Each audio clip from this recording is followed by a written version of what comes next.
Welcome to John Gets Games. Today I'll be doing a non-paid Kickstarter preview for Gangster Dice.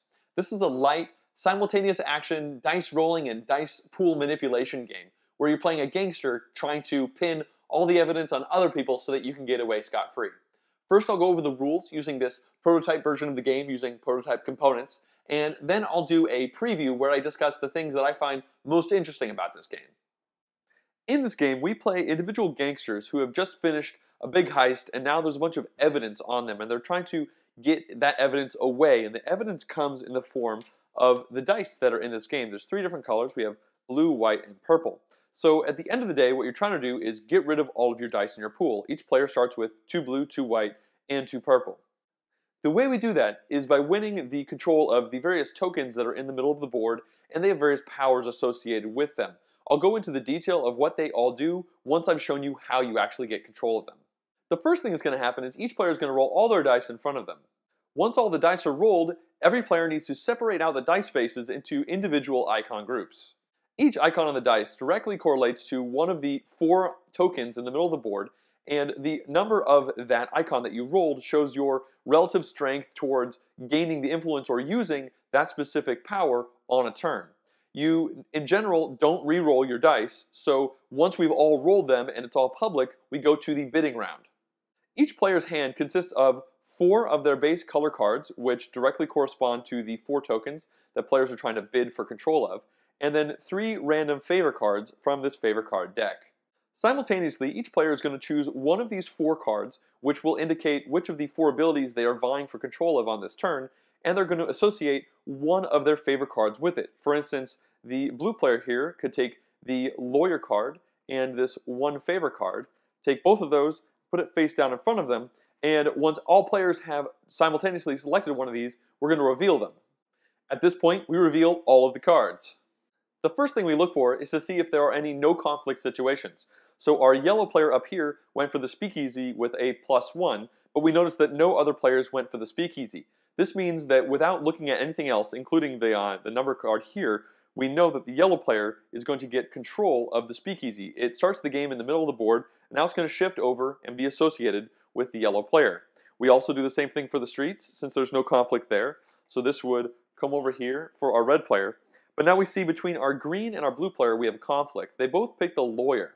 And we see that the blue player here has 2 gavels, and the green player also has 2 gavels on their dice. However, the green player picked a +2, and the blue player picked a +1. This means the green player is going to win the favor of the lawyer, and the blue player is just out of luck. They are not going to get anything on this turn. Now everybody discards all of their played favor cards, and then they redraw their hand back up to 3 favor cards. And then we start our next turn by having all players roll their respective dice again. At the beginning of the game, all of these tokens start in the middle of the board as you saw. So that first turn is always going to look like that, where some people are going to get the control of these different tokens, and then some might stay in the middle.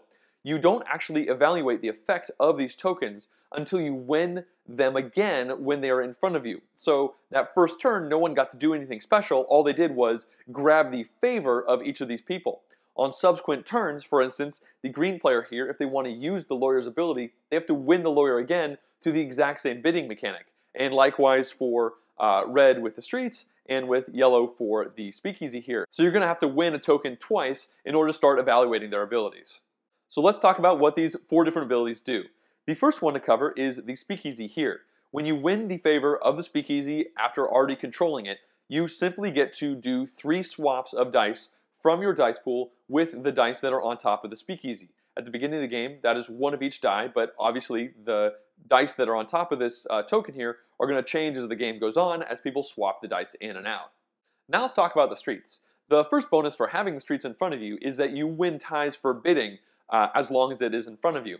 Another bonus for the streets is that for every die that's on top of it, currently there are 0, but for every die there, you get a wild +1 to the bid value for whatever you're bidding for on that turn. If you win the favor of the streets, then you take one of the dice from your dice pool and you put it on top of there, which starts to build that wild dice pool. Now it's important to note that if the control of the streets goes to somebody else, the dice on there also shift, so that new person is going to get the wild dice +1s on that card. Now let's talk about the investigator, which is probably the most complicated of the roles.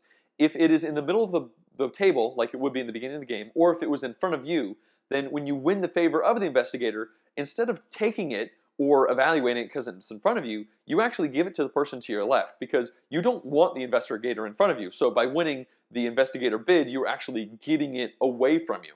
If the investigator happens to be in front of somebody else when you win the bid for the investigator, then what you do is you take all the dice from one of the colors in your dice pool and you're going to put it on top of that investigator there, which, at the beginning of the game you have 2 of each, so it could be 2, but if you work on your dice pool with the speakeasy, you could put a lot more dice on there.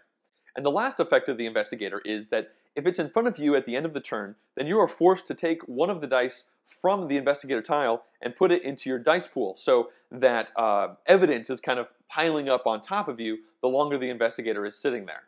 And now let's talk about the lawyer, which is probably the simplest. The first part of the lawyer is at the end of your turn when you would go and draw a new favor to cover for the one that you just played and discarded. You would instead draw one of these +4 super favors and put that into your hand. So winning the favor of the lawyer over and over again is going to give you really good favors going forward into the future for winning bids. And the second effect of the lawyer is that if you have the lawyer in front of you and the investigator, you can choose whether or not you're going to take a new die from this investigator token or not because he's, working the legal system for you. And that's pretty much how the game goes. You're going to keep doing turns over and over again until one person gets rid of all of their dice. This usually happens by getting all their dice into one color and then dumping them all onto the investigator in one fell swoop to win the game. One last thing to mention, there are optional asymmetrical player power cards that you can play within the game. Normally, you can just play a base game where everyone's going to get 3 favors and there's nothing special going on, but there's also all of these that give you special abilities. The first thing is that each one of them, as you can see in the bottom, has different favor numbers, and so this shows you the hand size that they get to work from. But they all also have text on top of them which give them special asymmetric abilities as the game goes on. For instance, we have Blue Baby Nancy Hughes here, which gives you 3 favors and actually gets you a reroll at the beginning of each round. And then we have Freaky Frankie here, who lets you, if you win 3 of a kind, then you automatically are going to win the bid if you go ahead and bid for that thing, regardless of the favor cards that you put in there. So as you can see, there's quite a variety of these special cards that you can mix into the game to add flavor and replayability. Since this is a preview for a Kickstarter game that hasn't actually been produced yet, instead of doing an in-depth review, I'm going to cover 3 interesting points that really popped out to me as I was playing the game and things that I think you will find interesting to really guide whether or not you want to back this project. The first interesting point has to do with how you want to get rid of the dice in your dice pool, because obviously you win if you get rid of all of them, but you have to be very careful how you get rid of them. If you early game get rid of 2 or 3 dice here and you end up with like 3 or 4 dice in your dice pool, you're going to languish for probably several turns, probably until you get more dice again in order to start winning bids and get the abilities that you need to actually finish the job and win the game. This is not a game that you're going to win by getting rid of 1 dice at a time. In general, it seems like by design, you're supposed to win by having one big investigator dump where you figure out a way to make all of your dice the same color and then you just win the investigator and drop all of them down, like 6 or 7 dice, and then you win. And that the game really is about working your way towards that situation. So early game, you might find yourself intentionally trying to take more dice of really any color, and then in the mid game working on changing the colors through the speakeasy and various other means into the specific ones that you need. Maybe you get a dice pool that has like 6 or 8 dice in it of 2 colors, so that you can get rid of 1 and then you'll have just enough, you think. Maybe you save up some +4 cards from the lawyer to do 1 other investigator dump, even if you have slightly less cards in that pool. So I just think that's pretty interesting how you can, you really need to think about the path you're going to take to getting rid of these dice. One other note is that the dice themselves have different icons on them based on the color. So the purple dice have more guns on them, the white dice have more gavels on them. So while you're working on that dice pool throughout the game, you're also thinking, in the end game, which of these abilities am I going to be most interested in getting rid of? There is no investigator die because obviously that's the one you need to end the game with. And I think you can make a compelling argument for kind of winning all of them based on how the game is going, because the lawyer is going to get you those really big 4s to win the investigator and get rid of it, but the streets is going to let you win ties and give you that big wild dice advantage. So there's a lot going on there with building that dice pool. The second interesting point has to do with the changing of the strengths of those 4 abilities in the table as the game goes on. In the very beginning of the game, the investigator is very weak. No one really cares about him because, like I just said, you don't really want to get rid of any of your dice in the first at least half of the game. So no one's really going to be wanting to take him to put him on other people to drop dice on him. So the investigator might spend a few turns in the middle of the table not really being used, but that it's going to be the most contended role at the end of the game. At the same time, you might look at the streets, which lets you win ties, which is very good, especially in the early game when the favor count is low because the streets itself doesn't have any dice on it, so it doesn't have that wild count up there. So you could really do some important things with that. Late game, if people are using the streets to put dice on it to A, work down their dice pool and kind of get it into just one color, but B, also to get all those wild dice on there so they can really win big bids, then it can get very strong late game. Or other games, not so much. It just, if people haven't really been putting dice on it, it doesn't really get there. So I like that it's not always dominant throughout the game. No role is dominant throughout the entire game. Early game, people are oftentimes really gunning for the speakeasy to try and swap their dice out to get the same dice color that they have going on there. One thing I've had pretty good success with is early game going for the lawyer, because people don't really think about the lawyers being that interesting, but if you win a couple of those +4s and then just hold them in your hand, then you can really do a big couple moves at the end of the game to just go out and win. And the third interesting point has to do with how hard the individual turns can sometimes be, despite the fact that this is a light, quick-playing filler dice game.